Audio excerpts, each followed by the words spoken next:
program follows.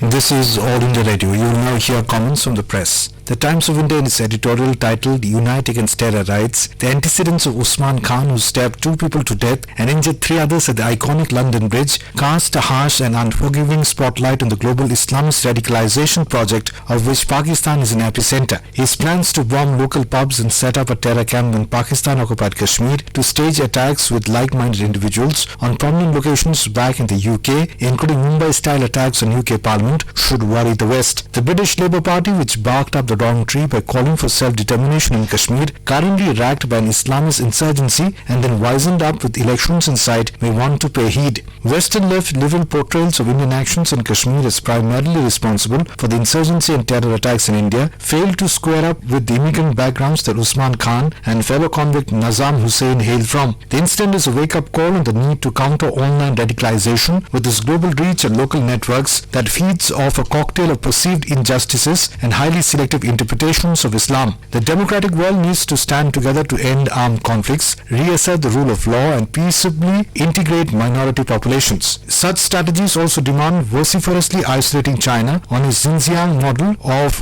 deracinating Uyghurs. The London Bridge attack will bring India's difficulties in Kashmir closer home to the West. Pakistan has allowed its territory to become a staging point for terrorist activities, and Western nations are living in a fool's paradise if they believe that India remains the sole focus of Pakistan's considerable terror infrastructure. A common threat among radical Islamist groups is the deep antipathy towards secular societies espousing liberal values. Complacency on this score, as in the decision to release Usman early without serving out his jail sentence, will backfire. The Indian Express, in its editorial title Time is Now, says on Sunday, a day before the UN's Framework Convention on Climate Changes, UNFCCC 25th Conference of Parties got underway in Madrid, UN Secretary General Antonio Guterres issued a stern warning. The point of no return is no longer over the horizon. It is in sight and hurtling towards us, he said. Over the next 2 weeks, as delegates from almost 200 countries attempt to firm up the commitments made in Paris in 2015, establish new rules for emissions trading, and create systems to compensate countries already affected by global warming, they do well to keep this warning in mind. Signatories to the Paris Pact will have to update their commitments to the landmark treaty, Nationally Determined Contribution NDC, in 2020. Given that several studies have shown the inadequacy of these targets in combating the climate crisis, COP25 will be keenly watched for the signals given by countries in upscaling their NDCs. India and China have consistently resisted demands to enhance targets. The two countries have argued that the NDCs are way beyond the historical culpability for global warming, and the developed countries mainly responsible for the climate problem should be doing more, especially when it comes to helping the poorer countries with funds and technology. In this context, a study by the US think tank Climate Policy Initiative, which shows that global climate financing fell